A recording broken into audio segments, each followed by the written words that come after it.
human life is sacred. It is sacred in its being born. It is sacred in its living. It is sacred in its dying.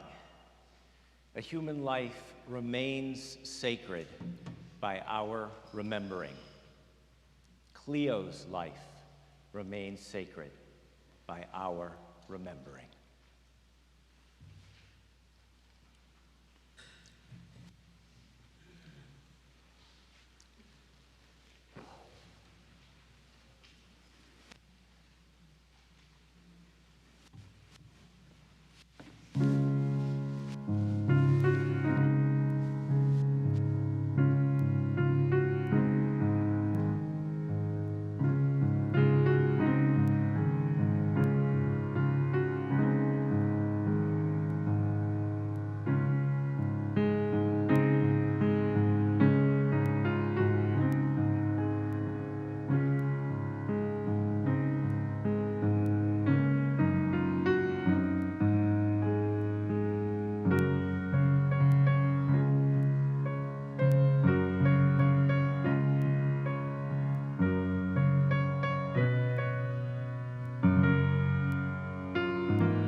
We are here on this early spring morning, a spring morning that she would have loved.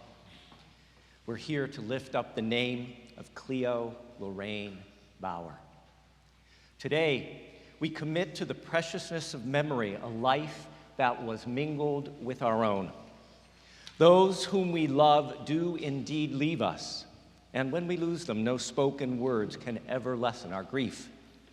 But what they were can never leave us. Who they were can never leave us. Who Cleo was can never leave us. The strength of her presence, the gentleness of her sympathy, the brightness of her smile, which we saw in every picture, the timelessness of her elegance, the warmth of her love. These are ours always, interfused with our thought and blended forever with our lives.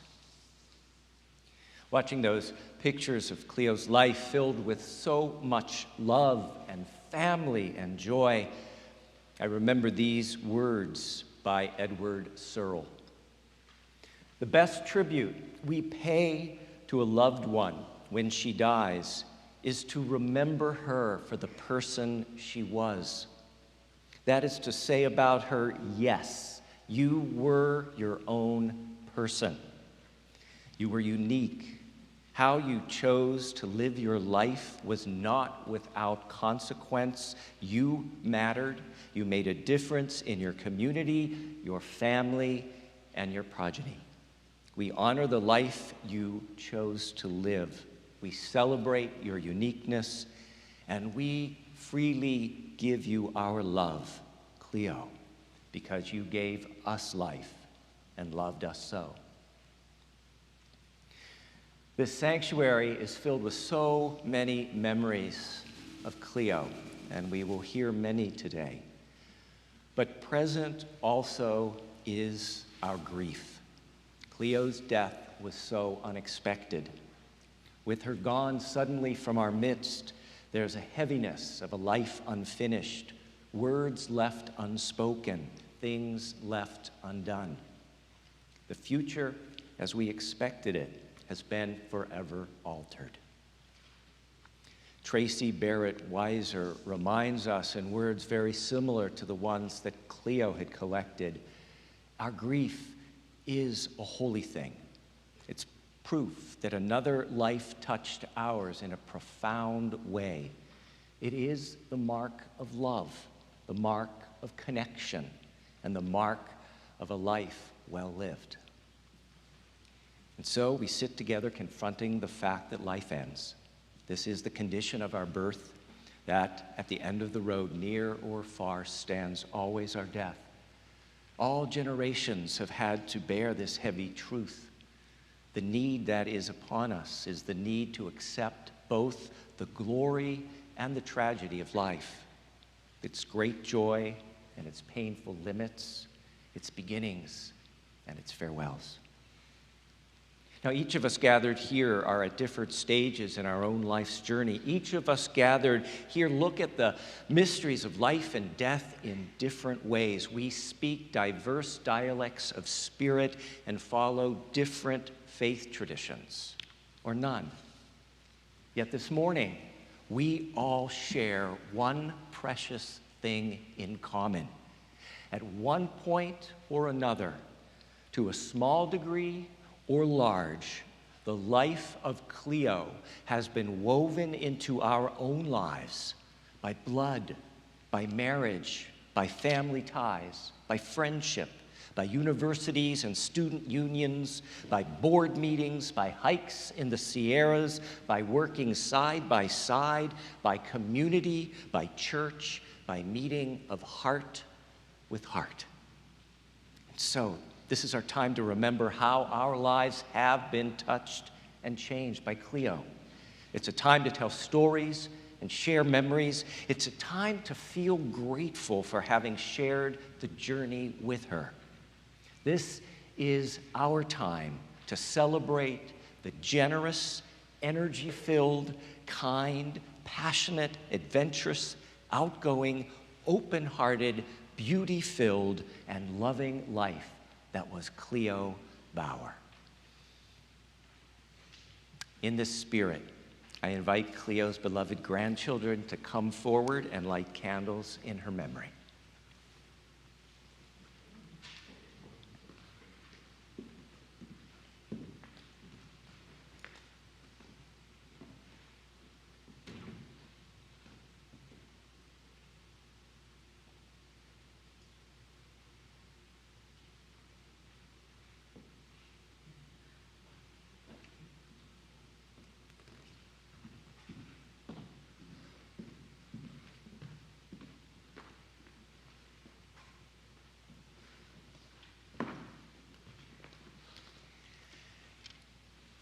In the light of these candles, which represent Cleo's life and her love for us, I invite us to rise in body or spirit and join in singing "Morning Has Broken," a song that Cleo and Dominic have sung many times in this sanctuary.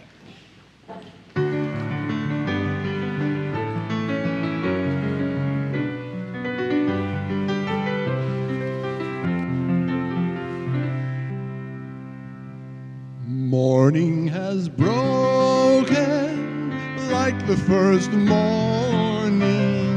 Blackbird has spoken like the first bird.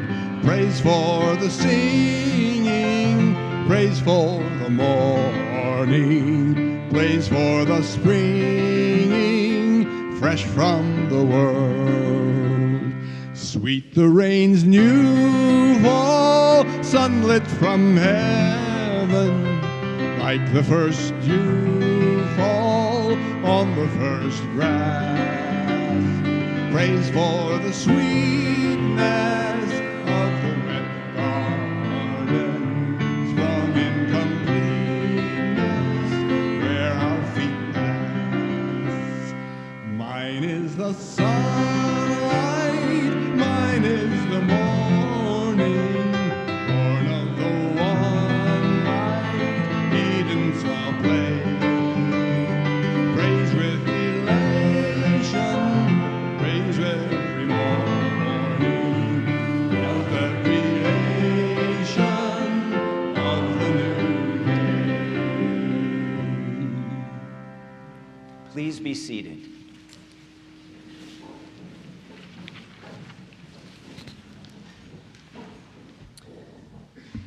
I'll just say in true Cleo fashion, much of what is being said and orchestrated has been left by her.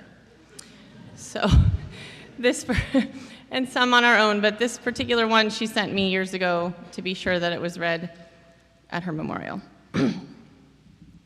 It's called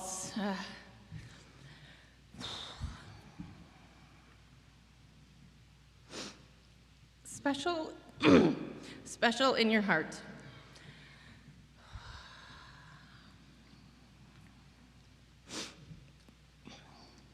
Place me somewhere special in your heart, a peaceful and quiet corner from which I'll never part. Place me somewhere gentle on your mind, a still but influential force that you can always find. Place me in these places, and that is where I'll be if ever you should have to call. If you should ever need me.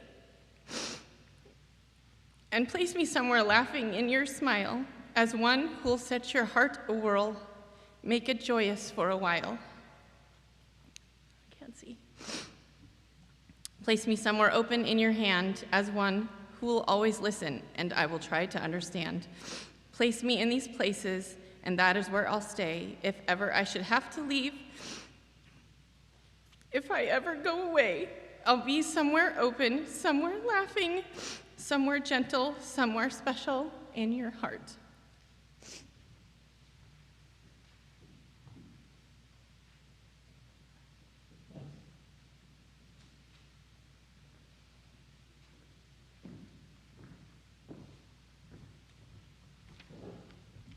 This is a poem we picked out. We thought it really embodied Nana Cleo's life and everything she's done.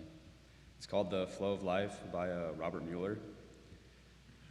Her vision was to live a life so full that at the end of it she could say, I will have loved my life with passion, embraced it with fervor, cherished every single moment of it. I will have contemplated with wonder the sky and its running clouds, my brother and the humans, my sisters and the flowers and stars. I will have feasted unceasingly on the treasure of life in all its forms. I will have not indwelled in mediocre ambitions, vain hatred, and useless complaints. I will depart with the belief that there is no end in the flow of life in the universe, that there is no death, but only an unceasing change of worlds.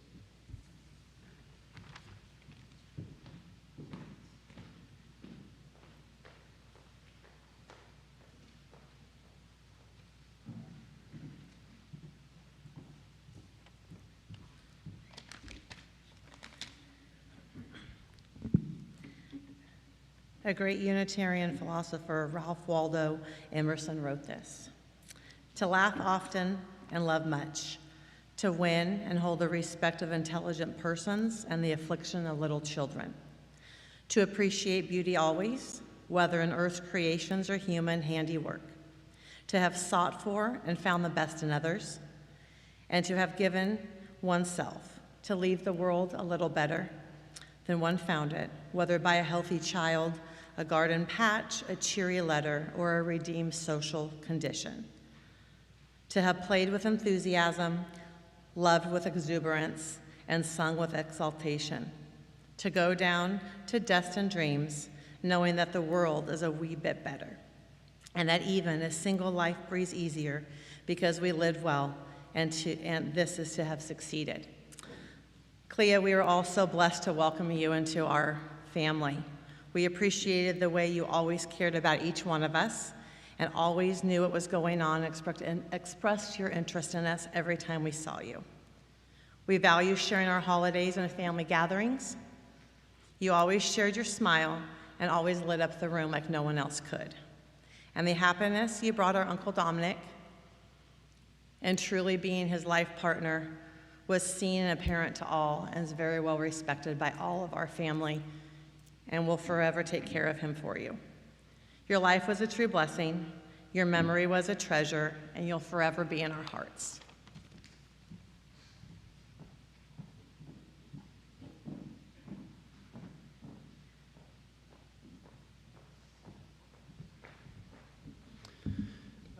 My name is Nathaniel, and I'm speaking on behalf of the Wagner family, including my parents, Jane and Craig, my brothers, Robert, Thatcher, Jackson, Griffith, Langdon, and all of their significant others. We've been Cleo and Dominic's neighbors for the past 2 decades. I imagine the first time that Cleo and Dominic, the first memory they had of us was 6 boys tumbling out of our big green van, probably fighting about something. However, instead of keeping her distance, Cleo was interested in getting us lined up so she could take a picture, like you saw in the slideshow, and start learning our names and relative ages. Cleo's thoughtfulness and motivation to stay involved and up to date on Wagner activities only grew from there. Holidays and traditions soon evolved with annual egg dyeing for Easter, fireworks and food for the 4th of July, almost catching their trees on fire several times, pumpkin carving for Halloween, and exchanging sweet treats around Christmas, to name a few. Somehow, we were trusted enough to put a gate between our backyards, again, as you saw, so we could shuttle back and forth when we needed a 3rd oven, or additional refrigerator space for a party, or simply just to chat face-to-face rather than over the fence. Our family had gained another set of grandparents. Cleo was deeply involved in education throughout her career, again, like you saw in the slideshow, which was great. And she was keenly interested in what we were pursuing at school and life in general. For me, weekend trips home from the Bay during undergrad would not be complete without stopping by to talk to Cleo and Dominic about classes, marching band, and how I missed my mom's cooking. And Cleo didn't just listen, not at all. She always had follow-up questions, digging deeper to truly know us as individuals. She wanted to know what our goals were, what the next step was, and of course, if we had thought about doing grad school. She did this for all of us. We even jokingly included buffer time when heading to Cleo's to talk, since an intended hour could and often did extend to several hours. Even better was when another brother would be sent over to retrieve the first, and the cycle would begin anew. Part of this was due to Cleo's deep focus during conversations, so much so that it would seem as if nothing else was going on, and that we mattered as individuals. We had gained a mentor. Going back to Cleo's general impact on her life, our calendar was accentuated by the regular occurrence of a birthday, a graduation, weddings, or just wanting good company for dinner. In all of these, Cleo made a point to know when activities were starting, how she could help, what was on the menu for dessert. I think that was for Dominic. My mom recalled Cleo often acted as the liaison for the neighborhood when new families moved in to make sure that they felt welcome, just as she had done for us. Her generosity extended further to her expert floral talents in beautifying countless events. And not to be left out, Cleo and Dominic's mutual adoration showed us how to continue to build relationships even long after they would normally become routine. They truly cared for each other during both good times and bad, supporting each other with all of their heart and mind. They kept each other youthful by going to and supporting local cultural events, art shows, really anything to keep their minds engaged. We had gained an example of how to be a good friend, partner, and human being. Speaking on behalf of the Wagners, we have and always will be grateful to have been a part of Cleo's life and her chosen family. We can only hope to be a fraction as classy as Cleo was.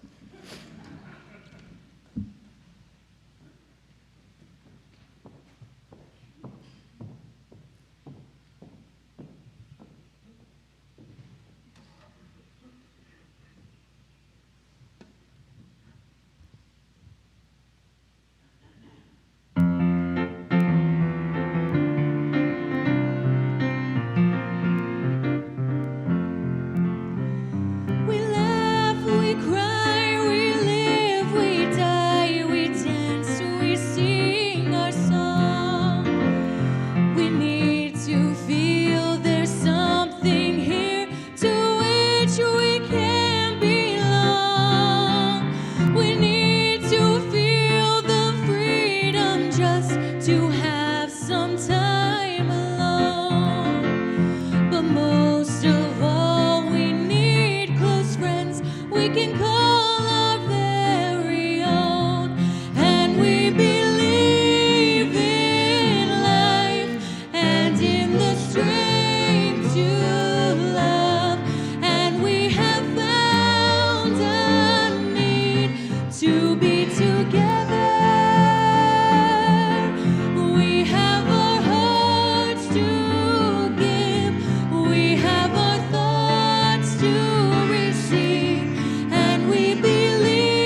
search for peace, maybe we'll finally see, even to question truly is an answer.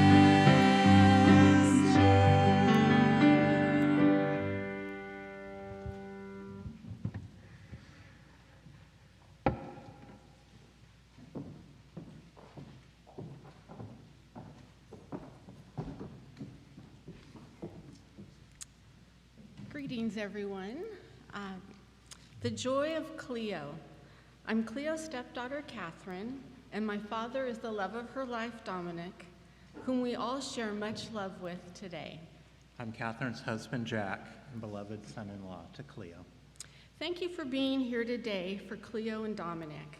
We are so grateful to honor this beautiful wife, stepmother, grandmother, aunt, great-aunt, friend, and colleague.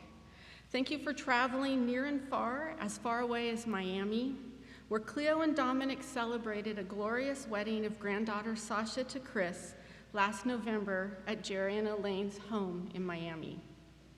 Cleo loved all the preparations and family that surrounded this joy-filled event. Dancing, wine, floating candles made it a magical evening. On the same trip, a few days earlier, we also celebrated Cleo and Dominic's 32nd anniversary at a bustling Italian cafe on Key Biscayne with lots of family as they celebrated their love story. And a big thank you to Jane Wagner, who created that beautiful slideshow you saw at the beginning of this glorious celebration. We are so grateful. Cleo was caring, loving, enthusiastic, and organized. In 1993, she wrote this about what she wanted at her Celebration of Life service. Try to have the event be a joyful one so people can enjoy the kind of party I would have given myself for them. Good food, nice wines, and fun conversation in a convivial setting. That was Cleo, and we'll enjoy celebrating her in this way today. Cleo radiated love and created joy wherever she went. Imagine and Grow were words written by Cleo in 2019 to describe how much she loved urging her grandchildren to stretch, experience, and be open to many options. She writes she'd like to be remembered for having helped others to imagine and grow. Cleo created meaningful relationships because she was always present and engaged, ready for the next celebration, achievement, or challenge, and was always there to give the grandchildren an extra boost of confidence, encourage them with their education, travel, and beyond, often with very well-timed text messages. In my dad's words, Cleo was a loving and teaching Nana to her 6 cherished grandchildren and their significant others, Katerina, Damani, Victoria, Trent, Sophia, Dominic, Nicholas, Sasha, and Chris. We are so grateful. Each one of you are also special to Cleo, and she loved you dearly. From her large Italian family, her lifelong families, cherished friends, and her community in Fresno, where she shared her heart and generosity with organizations such as the Fresno Fiber Arts Guild, Unitarian Universalist Church, the Holy Cross Center for Women, the League of Women Voters, and so many other communities. You're also esteemed colleagues from across her academic career that spanned 40 years over 4 California State University campuses and New York's Cornell University, as well as the Educational Employees Credit Union, where she was on the board of directors. She spoke often of these organizations and how she enjoyed being a part of the important work being done for students and the community, places where she could imagine, grow, contribute, support, and lead. Many of you also experienced Cleo's love and talent for hosting delicious recipes, themed decors. Cleo always decorated for the season. She loved the arts and could always be found enjoying a concert, play, dinner, or another event where she overflowed with grace, poise, elegance, and conversation. She always made our lives just a little more special with her love, care, and friendship. There's so many moments we can all share of Cleo. Many of you had shared yours through thoughtful cards sent to my dad in Cleo's home, and they're here today on the table for you to read. We are so grateful. I remember how Cleo and I enjoyed sharing a love for Victorian style with its high teas, fancy dress. We especially like watching all the British royal events in the pre-dawn hours, texting back and forth at 3 a.m., her in California and I in Washington. Cleo was always the person to go to for wise advice. In her office, she had many handwritten inspirations tucked away that included a reminder that home is where your story begins, and one of encouragement. May this be a great day and a doorstep to many more. We're inspired to climb Mount Kilimanjaro, as she did not once, but twice. Cleo will always be with us. She gave us many gifts: how to enjoy, how to love, how to learn, how to appreciate and invest in people, and how to imagine and grow. Words that represent the way Cleo approached life, always looking further, enjoying more, a sparkle in every conversation over a glass of wine. Above is one of my favorite gifts from Cleo, an annual box of Meyer lemons shipped to Washington from a tree in her backyard.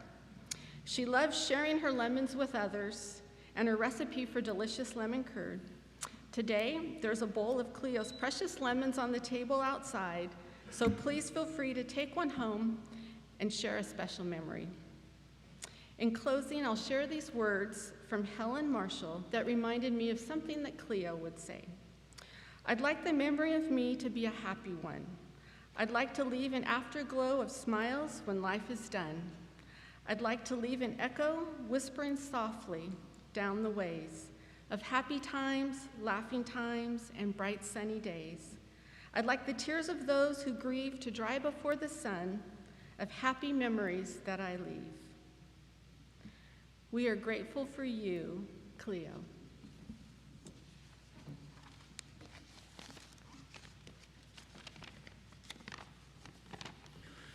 It is an honor to be before all of you today to share some special memories of Cleo. As we are celebrating her life today and the joy she brought to each of us, I know she is looking down on us and saying amen. I got to know Cleo back in 1994 when Catherine and I became engaged. She immediately embraced me as a member of the family and ensured I always felt welcome. In the early years, as I was getting to know the Italian side of the family, she was never far away and always so diplomatically reminded me a name, trait, or signature of a cousin, aunt, or uncle. She would say to me, "You speak Russian, so you will remember everyone in no time."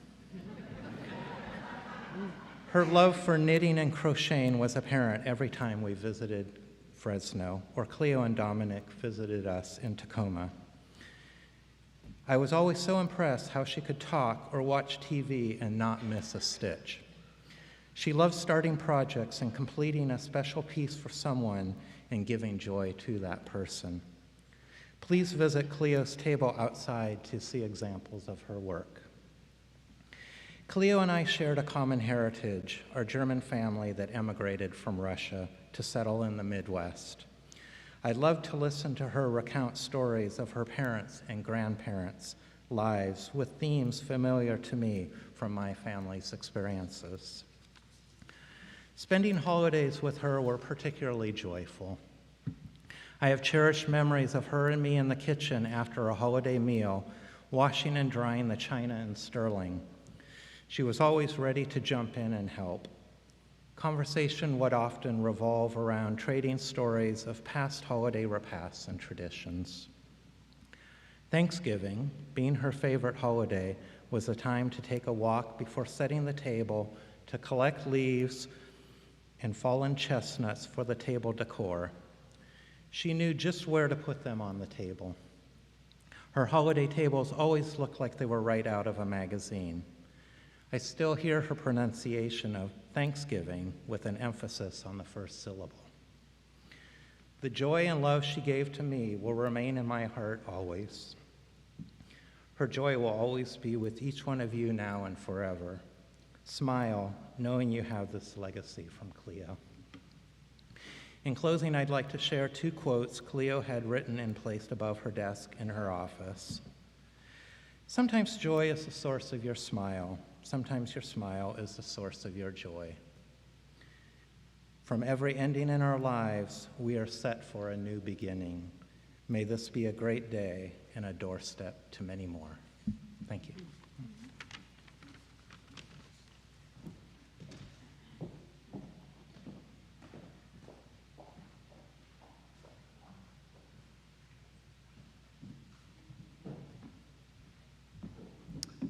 Hello again. I'm Cleo's niece, Tiffany, the only child of her brother, Cal.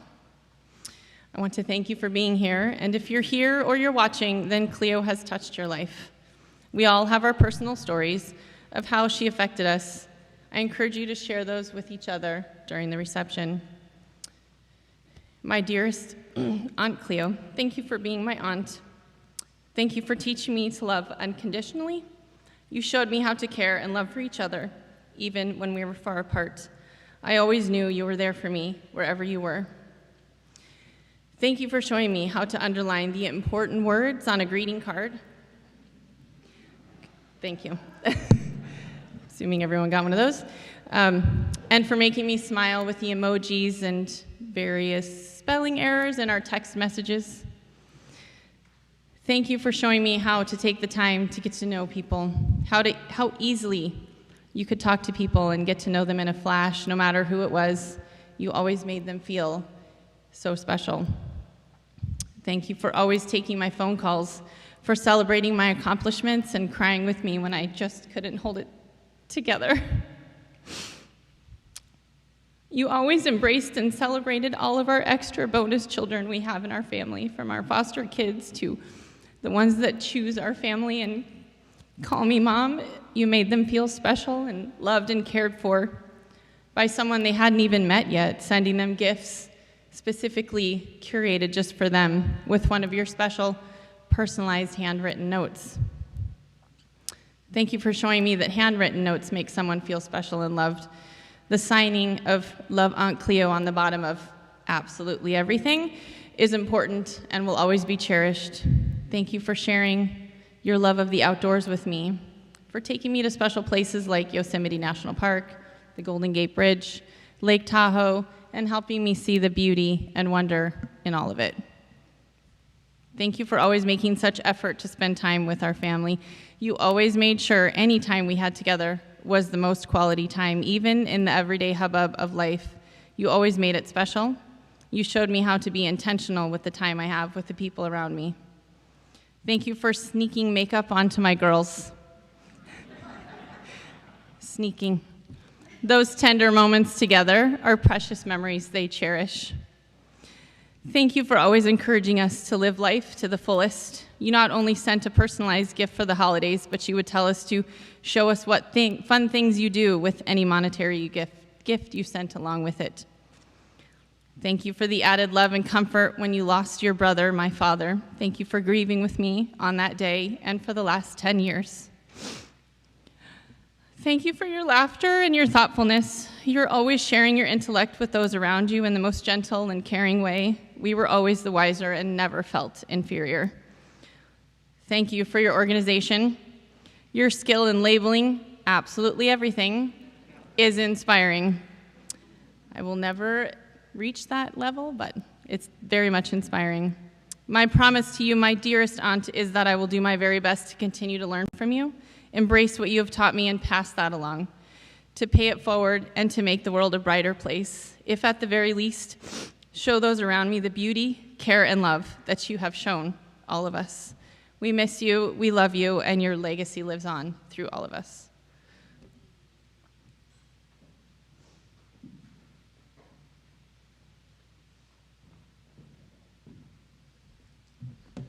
I was told I have an hour, so I hope you're comfortable. No. My name is Simon. I am Cleo's favorite great-nephew on the Bauer side. For those of you counting, please stop. And for me personally, when I was first told the news of Cleo's passing, there was a lot of sadness and grief. But after for me personally, it was about 24 hours, I just started thinking about all the experiences I had with her, and I couldn't help but being overcome with the feeling of joy and gratitude for who she was in my life. I have many great aunts on my other side of my family, and if I ran into them on the street, I probably wouldn't know who they are. But Cleo, I can picture her, I can hear her laugh every day that I choose to remember her in that way. I'm just so grateful for the 20 years that she was a part of my life. And sometimes, even now, when I think back of who she was, I have a hard time believing she was even a real person, because she was just that much of a great person. One of my favorite gifts I got every Christmas was an ornament from Cleo, and it was always super personalized. The year I was applying to the Air Force Academy, it was a tiny little F-22. The year I was about to get my driver's license, it was a car. There was never a moment where she didn't know what was going on in my life. There was never a moment where she didn't want to share what was going on in hers or hear more about mine. I'm pretty sure I know more about EECU than I do my own bank. David and Derek Carr, don't know who I am, but boy, do I know who they are. She always just loved life and wanted everyone else to love it too. When I was in middle school, my older sister and I went down to Fresno to hang out with Dominic and Cleo. I have very fond memories. One of my fondest is we're walking down the waterfront in San Francisco, and we passed by an old naval submarine. And me being the 12 or I think 13 I was at the time, I don't even think Cleo hesitated. She bought me a ticket and told me to go, because she knew what was interesting to everyone around her. And that speaks volumes to how many people are in this room, because I guarantee we all felt that at some point. My most hold on to memory is one of the things that I hold near and dear is that people's true colors come out when the chips are down and when their backs are against the wall. And for Cleo, I saw that in her last days when on January 26th, 2023, I got a birthday card in the mail that was dated January 20th. So even in her final days of this life, she still thought about others and served others and cared so deeply about those other people. I still hold that. I have that card. Of course, certain words underlined, circled, smiley face. And nothing was a fonder memory in our family than getting cards from Cleo and reading it, because it was always, sometimes it took a couple people to read it, but we had a good time and we knew they were written in full love. Finally, I'll leave you with and I know I said it once before, but it is really who she was, and there's a reason. She lived a life of service to others that never lacked in zeal. She loved people like no one else, and she was always excited to share the stories of those she loved. I'm pretty sure I've met the Wagners twice before today, and when we were all setting up this morning, it was like I've known them my entire life. They knew personal things about me that I had never told them, and I knew personal things about them that they had never told me. And the Terrells and the Papanis were all the same way. I always knew what was going on in their lives, and it was entirely through Cleo, because she just loved life. And while I continue to miss her dearly every day, I hope that I get a fraction of that enthusiasm towards life and towards others as I continue on mine. Thank you.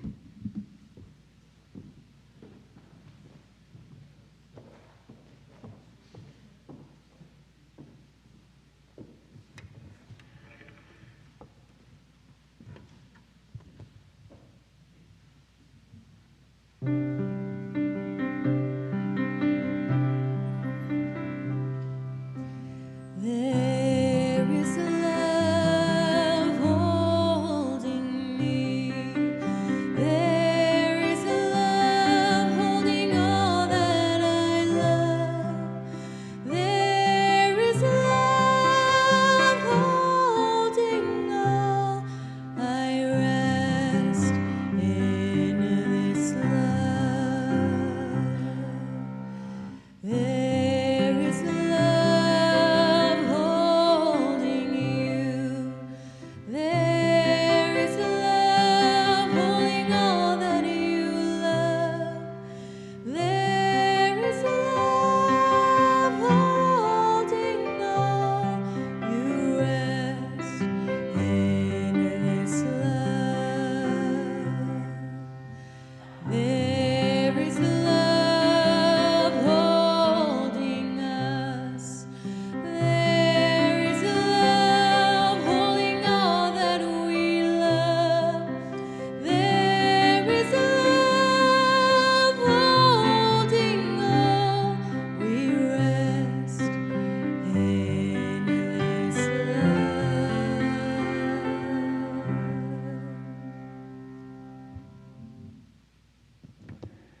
I think some of the things I'll be saying have probably been said already, but I'll share my feelings about Cleo. Cleo and I were colleagues at California State University, Fresno, before we ever became friends. And friendships are formed in so many different ways. We were both directors in what's called the Student Affairs Division, which is student services on the campus. I led the International Student Program, and Cleo, who was highly regarded in the Association of College Union Internationals, was selected to lead the University Student Union. And this was in the mid-'80s. The campus was so fortunate to be able to have someone of her caliber to lead that program, and a very experienced staff. However, that staff was still grieving the loss of the person that had led them for a number of years. And that former director and Cleo couldn't have been more different in terms of their style and their kind of leadership. So it was extremely challenging for Cleo. She was such a dynamic, energetic, dedicated person and gave so much to make that college union experience really positive for the associated students, for the students that led vintage days, for the staff, for everything that was going on in the union. But again, it was challenging, and I think our relationship really developed because I was a good sounding board and a support person. We learned that we shared Colorado backgrounds. We both knit German style. We loved working with students, and we gave and expected fairness. I was Cleo's matron of honor when she married Dominic in 1990. And if any of you are familiar with the Fresno State campus, it was the old cafeteria building, which was called the Bucket, and it's had lots of reiterations over the years. Cleo knew how she wanted that room to look. I mean, it looked like a cafeteria, you know? But she had screens that blocked off all of the food service area. The tables were beautiful, the flowers were beautiful. The photographer took pictures of all of the family groups, just as a gift. You know, I still treasure the picture that we have of our family on their wedding day. I introduced her to the Fresno Fiber Arts Guild and the Beading Group, which is one of our interest groups. And she encouraged me to apply as an associate volunteer and then later as a board member for Educational Employees Credit Union. And losing somebody so quickly like we did Cleo didn't give any of us time to prepare. I visited with her on the Saturday and the Sunday before she passed on Monday. And it was like, how could this have happened? It makes me sad that I know I won't get a text from her when she's traveling, because she would always send me pictures of an interesting art display or a window that she particularly appreciated with some kind of dress in it, a sidewalk that was interestingly designed. You know, she would just pick out things that she knew I would appreciate and she'd send. So I want to remember things that are, you know, so unique to her. And many of these things have already been mentioned. The first certainly was Cleo's smile. She took a genuine interest in other people. She was so at ease in groups. She listened carefully and sincerely, and she supported creativity and effort. She could talk to anyone. She was kind. In our beading group, we have one member that's about 87, And we had one member that was 92 before she passed. And between Cleo and I, we would pick up people for rides to get to the other side of town. And that meant so much to Cindy and to Vella, you know, that we would do that. My husband and I have a number of fruit trees in our yard. And Cleo was exceptional at helping us use the persimmons. Now, it's not the fuyu persimmons that you can eat like an apple. It's the other one. And Cleo would take boxes home, slice them and dry them. And we always dry ours as well. So there's some out there on one of the tables if you want to try a dried persimmon. At beating group meetings, Cleo would always want a pillow behind her back for better support. And she always kept her hands busy. She would knit, she would crochet. There were a couple times when she was mending compression stockings over a light bulb. She loved to read. She introduced me, and we'd share books. She introduced me to Tracy Chevalier with a girl with a pearl earring. And I introduced her to Daniel Silva, particularly with the portrait of an unknown woman. And books with an art theme were always hooks for her. She always cared about her appearance. She always looked beautiful.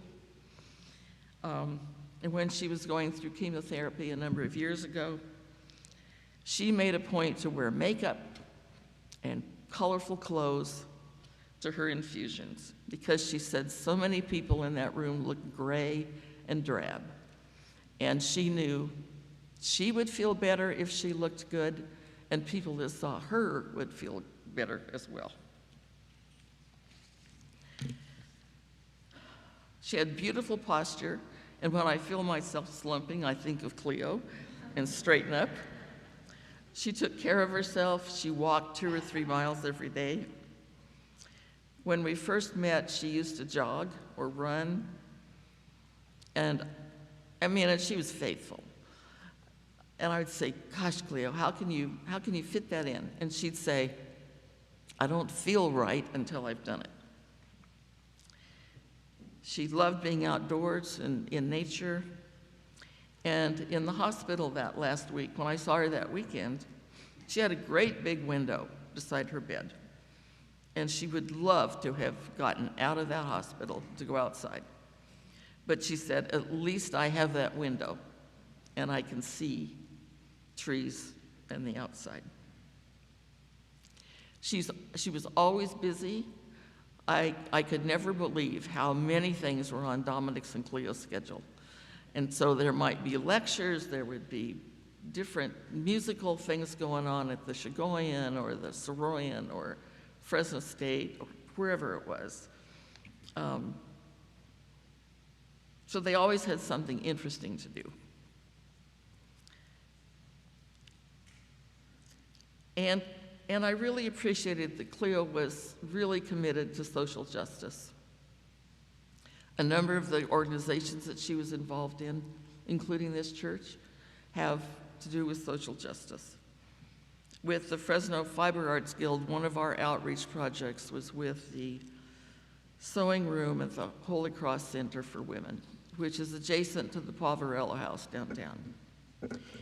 And this was a good-sized room where the St. Agnes Women's Club and the Fiber Arts Guild set up sewing machines, and people, homeless and disadvantaged women, would come in to mend clothing, to fix tents, to make quilts, to make blankets, all different kinds of things. And Cleo did this for years, and it was only closed, with the pandemic. And they had a supply room that was probably half the size of this stage area, and she kept that thing organized. Everybody that worked down there relied on Cleo keeping that organized. And when they found that they had materials that couldn't be used by the women that came to use the services, then she'd pack it up and she'd bring it to the Fiber Arts Guild's meetings and sell it. And we all thought there was a wonderful, wonderful finds. And then that money would go back to provide thread and needles and whatever was needed in a sewing room. The other thing is that Cleo was a wonderful resource. She was well-read. She knew what was going on at Fresno State, even though she'd been retired for years and years. She certainly knew about the credit union. And she would share different things that she would find. And sometimes those things were humorous. One was everything that you can do with a banana peel. From reducing bags under your eyes, to plumping up wrinkles on your face, or shining your shoes. I could never imagine shining my shoes with a banana peel. Anyway, we had a lot of good laughs about those suggestions. And she was also a great shopper, because there would be a lot of times I'd call and Dominic would say, oh, she's out shopping. But she knew the sales, and she knew what was a good buy. And in the hospital, she was distressed because she was missing Roxanne Birkenstock's shoe sale. Another thing I appreciated about Cleo, and I wish I'd talked to her more about it, was she made great coffee. I drink decaf coffee, and she could make wonderful decaf coffee. And I think at beating group meetings, I probably drank the whole pot myself. People have mentioned her Meyer lemons. She was so proud of those. And she would, at our Christmas beating group, we went to a restaurant for lunch, and she decorated the whole table with greenery and her lemons. She always set beautiful tables, often with flowers, often with things that she made. There was one particularly beautiful tablecloth that she had embroidered, and it was a big tablecloth, table that would seat eight people at least, beautifully embroidered on the whole thing. And then I remember that she also did some centerpieces for an athletic event. And as I recall, she used old athletic shoes. Now, imagine that on a centerpiece. But she sprayed them white, and she put flowers and potted plants in them. And I would imagine that they brought a smile to a lot of people's faces. She volunteered and she served the community. Of course, her work with the credit union, Reed Fresno, the sewing room at Holy Cross, helping with elections, board of trustees here at the church. Cleo had a way of being able to analyze how things functioned. And she could pick out what needed to be fixed or improved to make something smoother. And she always had such a nice way of suggesting how something could go. And you saw pictures of our fashion show. The Fiber Arts Guild does a fashion show, or used to, as a fundraising event. And she always helped the models with how to go down the runway. She'd help plan that, and she often modeled herself. So Cleo was special. She brought a smile and a joy to the room. And I think we will all remember the things that warmed our heart about her. Thank you.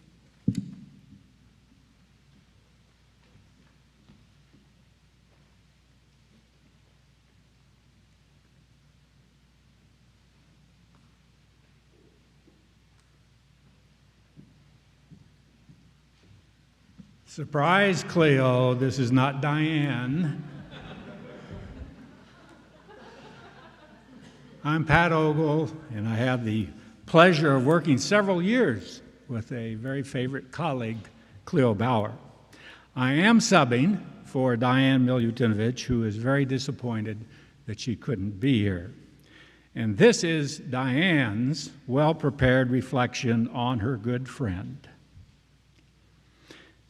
It's an honor and a privilege to be sharing some thoughts and memories of my friend and colleague, Cleo Bauer. We worked together in the Fresno State Athletic Department. Cleo was in academic services, and I was in administration. Her position was academic advisor, but she did so much more. She worked with many of the coaches and student athletes at Fresno State during the recruiting process, advising them on their academics and assisting them in planning for their futures after college. Cleo didn't care just about students' academic progress. She cared about them, as individuals, and worked with the coaches to help her students achieve on and off the field. Here are some comments from her former coaches and student athletes. She always had a smile. She always made you feel welcome as we burdened her, no matter what craziness or crisis was swirling around. Her calm and reassuring demeanor meant the world to the coaches and student athletes. In that moment, she made us feel like our issue was the most important thing for her also. All the small stuff mattered. She was always in it with us. She supported all the coaches and made sure they and the student athletes had a place to speak frankly and took the time to assure them she was on their side. When I needed something specific, she was always methodical and made sure I had the best information. She welcomed questions and, despite some pushback, always left you with a smile. I would describe her as a quiet, loud supporter whose work was under-recognized. I loved her demeanor as she cared about all of us athletes. I worked with a lot of support staff in my 30-plus years in higher education, and she was by far one of the best. She made a difference every single day. Now, Cleo did more than advising coaches and athletes. She attended games, meets, and matches. She traveled to conference tournaments, NC2A events, including top 8 award ceremonies. Among her many other duties, Cleo was the prime organizer for the Torch of Excellence dinner, had a major role in NC2A certification, and worked up the first athletic department student-athlete handbook. After her retirement, she stayed in touch with her athletic friends and colleagues when she joined, sometimes with Dominic, Tom Kane's Friday morning breakfast group. That's where we discussed everything from Fresno State chatter to Bulldog sports to politics, both local and national, and shared stories of our family's trials and tribulations. And of course, she and Tom talked about the credit union. I will always remember Cleo for her friendship, support, hard work, and for her kindness and graciousness. So thank you, Diane, for sharing these thoughts. Thank you, Cleo, for making them happen and sharing yourself with us.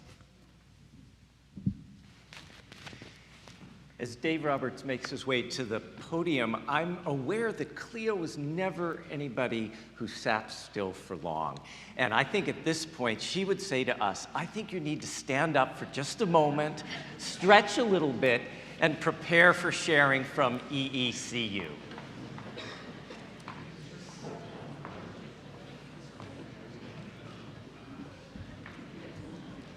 So please be seated.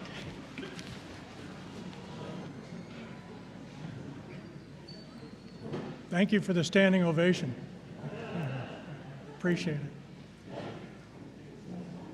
As I was preparing for this, I felt that I may need to introduce myself, but I saw that audio-visual had me covered, so my name is Dave Roberts anyway.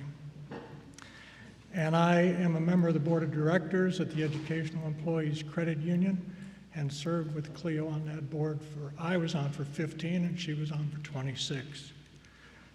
My first contact with Cleo was when I applied to become a volunteer with the credit union. One of the requirements for being considered for a voluntary position was to physically attend the Board of Directors meeting where you would be introduced. On the day I attended, Cleo was the chair. When the meeting began, I heard Cleo call my name and asked me to tell the board about myself and why I wanted to volunteer. Somewhat flippantly, I asked, well, how much time do I have? To which she immediately responded by replying, not much, Mr. Roberts, not much. She is probably saying that right now. Notwithstanding that rather inauspicious beginning, I was nominated and elected to the board, and I have been proud to serve alongside Cleo on the board ever since. Cleo's life as an EECU official, however, began 16 years before my election, when in 1992 she began her service on the supervisory committee. Cleo served on the committee for 6 years and was chair of the committee for 2. During her time on the supervisory committee, she learned a great deal about the financial machinations and functioning of the credit union, knowledge that would serve her well when she did move to the Board of Directors in 1998. Cleo was the consummate member of the Board of Directors. She was extremely well prepared for every board meeting, having pored over the board packet, reading everything required, and often researching even more deeply if she lacked specific knowledge or was undecided on a particular issue. She was always prepared, and her preparation allowed her to ask intelligent, challenging questions, all of which greatly assisted the board as a whole in its decision-making process. The length of her volunteer service to the credit union is impressive. As mentioned, Cleo began her service with the supervisory committee in 1992 and joined the board of directors thereafter. Combined, Cleo had served the credit union for 30 years. During that time, the credit union retired one CEO and installed another. It weathered the Great Recession of 2008, opened numerous branches and ATMs, including in such outposts as Merced, Hanford, Tulare, Porterville, and Paso Robles. During her tenure, the credit union members entered a digital age when the credit union ushered in online banking and remote check deposits. During her tenure, the credit union increased, and this is impressive, the credit union increased its membership from 60,000 to 350,000 members. And the increase in its assets were from $345 million to $4.6 billion today. But I believe that Cleo's greatest assets is what you've been hearing today, and that is her kindness and her advocacy for her fellow human beings, which was reflected in how she governed as a board member as well. DEI is an acronym that is being used more and more these days, and it stands for diversity, equity, and inclusion, and advocates that all of us need to be more mindful and understanding of our differences, but look beyond them and accept and support each other equally. In that, Cleo was well ahead of her time, for that was how I saw Cleo living her life. Her professional career at Cornell University, Chico State, Fresno State was spent helping students from all walks of life reach for and achieve their goals. As an avocation, she gave of her time freely to help others, including Reed Fresno, the Boys and Girls Clubs, other volunteer organizations. At the credit union, she strongly advocated for the credit union support of such causes as the College Grant Program, the Marjorie Mason Center, and programs for senior citizens, and of course, programs for schools and educations. I think I can hear Cleo talking to me right now, that maybe my time is up, but I just need one more minute. As I was going through my notes last night, I happened to look down and see the flyer that was presented to everybody today. And I had a flashback to my father. My father was a minister, and he officiated over many occasions such as this, some of which I actually attended. But my father would look at this, and he would look at the dates, but he would never concentrate on the dates of the birth and the passing of the individual. What my father did is he talked about the dash between the two dates. For that, he said, is what really mattered. In Cleo's case, it represented all of the time that she spent alive on earth. And only those who knew her best and loved her most knew what that dash was worth. I put it to you that in Cleo's case, that dash represents a life of living, loving, and caring. That dash represents a life well lived. I am happy and proud to have known her. I am sorry that she is gone, and I will miss her. And I am sad for those who knew her best and loved her the most. Thank you.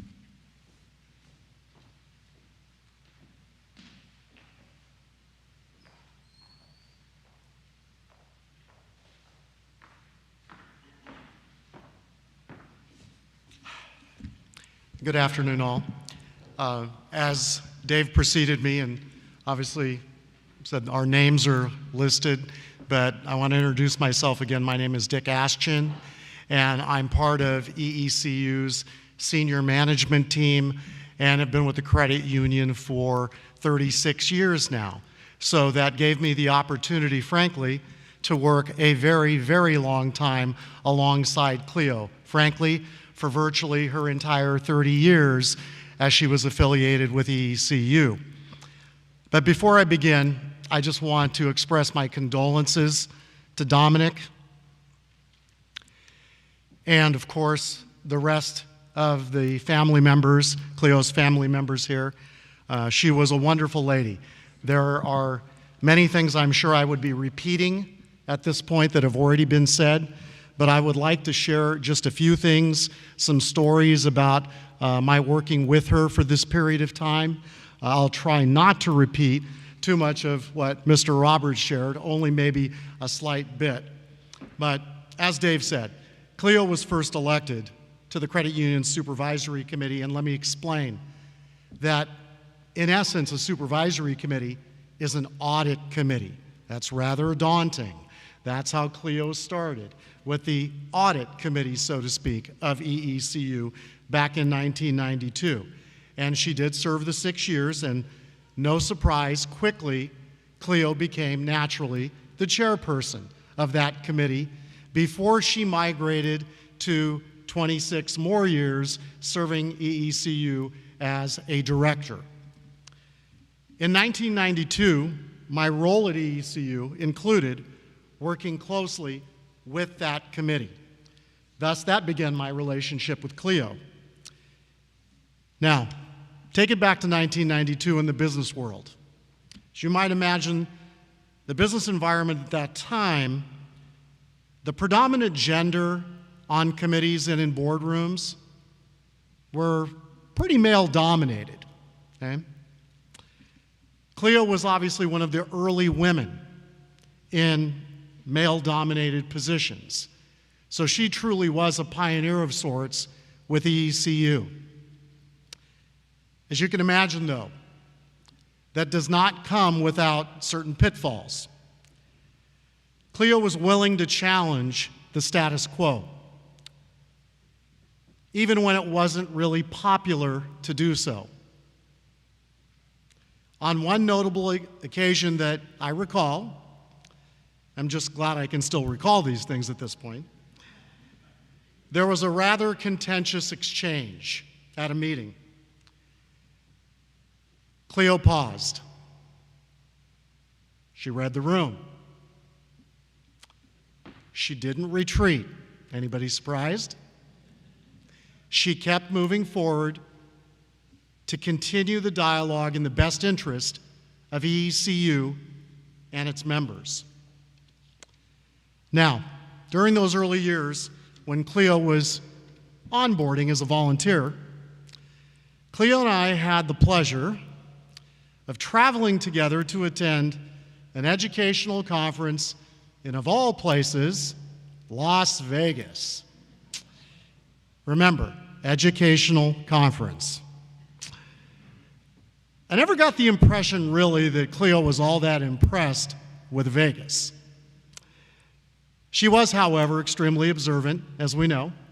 Cleo was extremely clever. So, as I sat next to her in the first business meeting, after an evening in Vegas, she went out of her way, to no surprise, to introduce herself to many of the other volunteers from other credit unions. And then next to me, she would quietly, covertly whisper, "Yeah, and I saw those same volunteers losing money last night in the casinos. And for goodness sakes, it's a banking conference." Okay? I don't think Cleo was very impressed by that. Okay? As Cleo migrated from the supervisory committee to the board of directors, her inherent leadership qualities were often on display and, frankly, flourished as she gained more and more knowledge about the organization and those that she worked alongside. Cleo very much took those volunteer responsibilities to heart. She took them seriously. The role of a director for any financial institution comes with great responsibilities. She was up to the task. She always was. Many of us have a certain style when carrying out our responsibilities. For me, the approach that comes to mind in describing Cleo's management style with EECU is something that today is known as servant leadership. For those of you that maybe are not familiar with the term, essentially, it's a management style based on the idea that leaders prioritize serving the greater good, their team and organization first. They don't prioritize their own objectives. That's the Cleo I choose to remember. As for my colleagues at EECU for many, many years, who many of them are here, one word seems to frequently be associated with Cleo. To no surprise, that term is supportive. Supportive of the organization, the staff, the communities in which we serve. She advocated tirelessly to make a difference in others' lives. I had the unique pleasure of having dinner with Cleo many times over the last 30 years following business meetings. You might think that you leave a business meeting, go to dinner, there's more business talk. Really with Cleo, not so much. Much of those conversations were about Cleo's family. Dominic's latest escapades. That would come up, Dominic, I have to tell you. Lots of discussion about travel. And on occasion, as I look out to Mr. Ogle and a few others from Fresno State, Cleo might diplomatically share a story or two about unnamed coaches at Fresno State and some unique challenges. But don't worry, Pat, Not a lot of detail. Okay. One last example of Cleo's work at EECU involved her recent efforts, as Dave alluded to, on EECU's Diversity, Equity, and Inclusion Committee.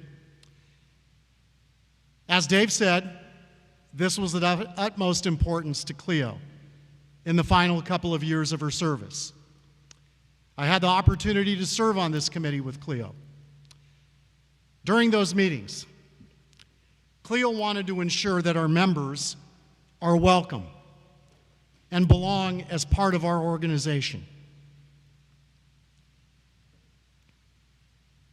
She wanted to ensure that we built and sustained an inclusive culture that encourages, supports, and celebrates the voices of our employees, our volunteers, and again, the communities that we serve. In closing, I'd like to end by borrowing a quote from Maya Angelou. Cleo, we may forget what you did. We may forget what you said. But we will never forget how you made us feel. Thank you.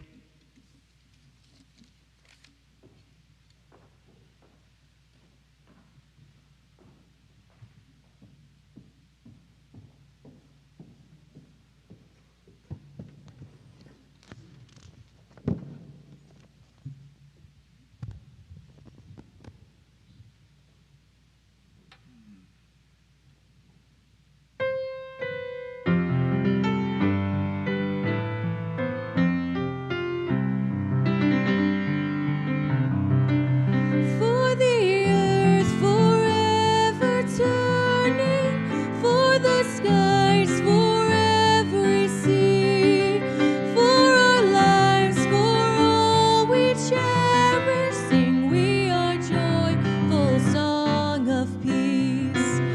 For the mountains, hills, and pastures in their silent majesty, for the stars, for all the heavens, sing we our joyful song of peace. For the sun, for rain and thunder, for the seasons' harmony, for our lives, for all we cherish, sing we our joyful song to thee. For the world we raise our voices, for the home that gives us birth. In our joy we sing, returning home to our blue-green hills of earth.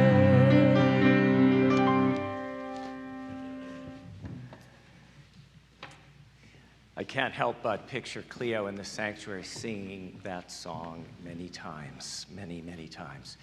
I'm also hearing Cleo's voice, how much time, not too much.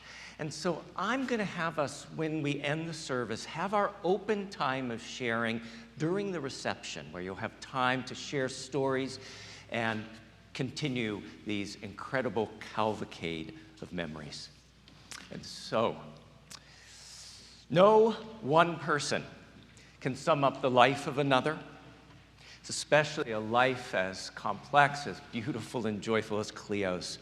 Rather, it must remain as it is remembered by those who loved and watched and shared deeply. For your memories are alive, unbounded by events of birth and death. And as living memories, we possess the greatest gift one person can give another. And so to each of you then, the living memories of Cleo are committed.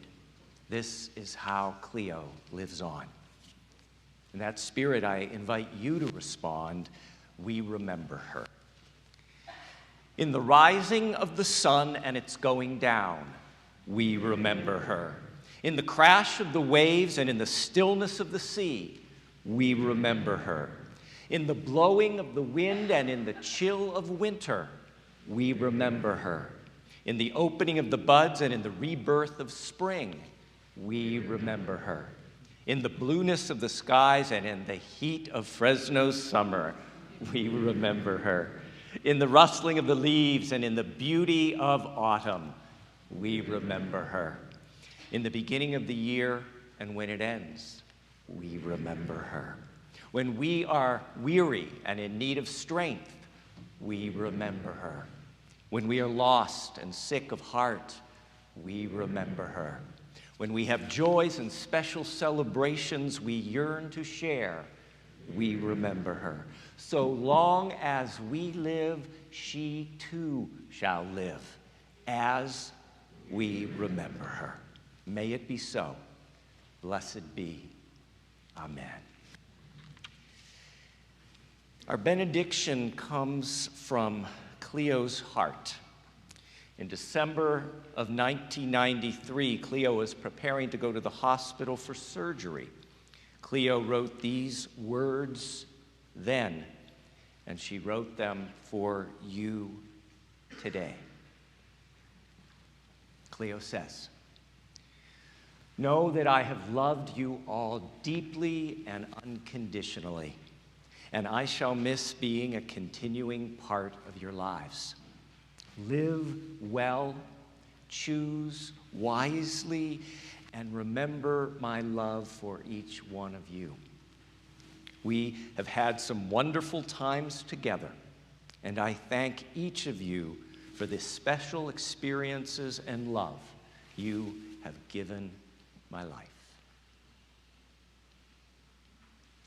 Please rise and body your spirit, and let's join in singing our closing song, "What a Wonderful World."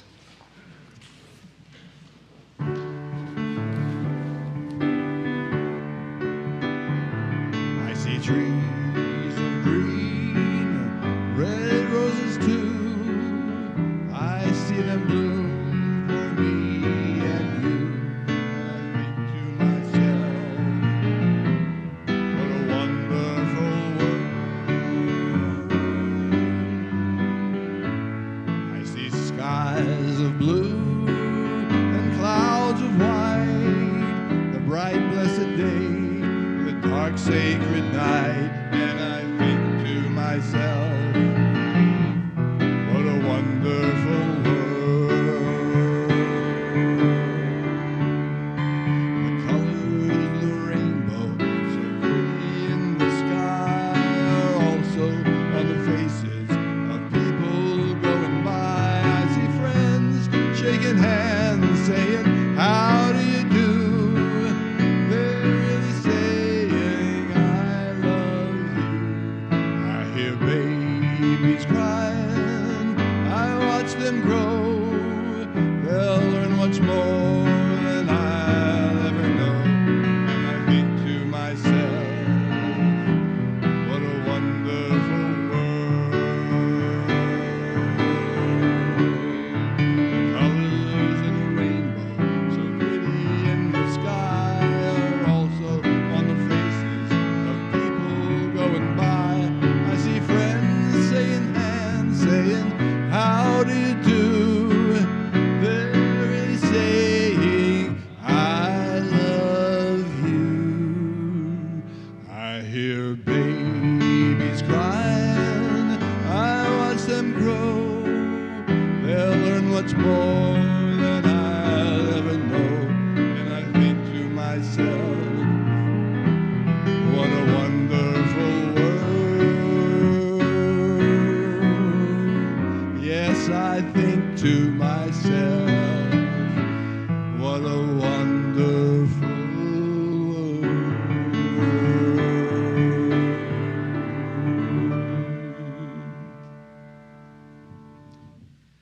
I invite you to remain standing. I just have a couple of quick items to mention. First, I know Cleo would have been incredibly touched and moved by this outpouring of support and love. So on behalf of Cleo and Dominic and the entire family, a sincere and heartfelt thank you for helping to honor Cleo here today. both of those of you who are present in the sanctuary as well as those who are joining us online. One note, we request that you allow Dominic and the family to exit the sanctuary first, and then you are free to follow. In the spirit of Cleo, there is a luncheon set up as you exit. You probably noticed it on your way in. Everyone is invited to stick around and enjoy some food and refreshments. There are tables set up as well over here that you're welcome to sit and visit. On the way to the luncheon, there will be a receiving line, and so you have an opportunity for Dominic and family to greet everyone individually. And so finally, in that spirit, it might take just a bit to get out. There is a request for anyone who ever knows or met Cleo. She was very gifted in creating new friends. So in that spirit and in her honor, as you exit, we ask that you would honor that and channel your inner Cleo. Find someone you haven't met yet, make a new friend, and please share your favorite story or memory of Cleo. Thank you all for coming.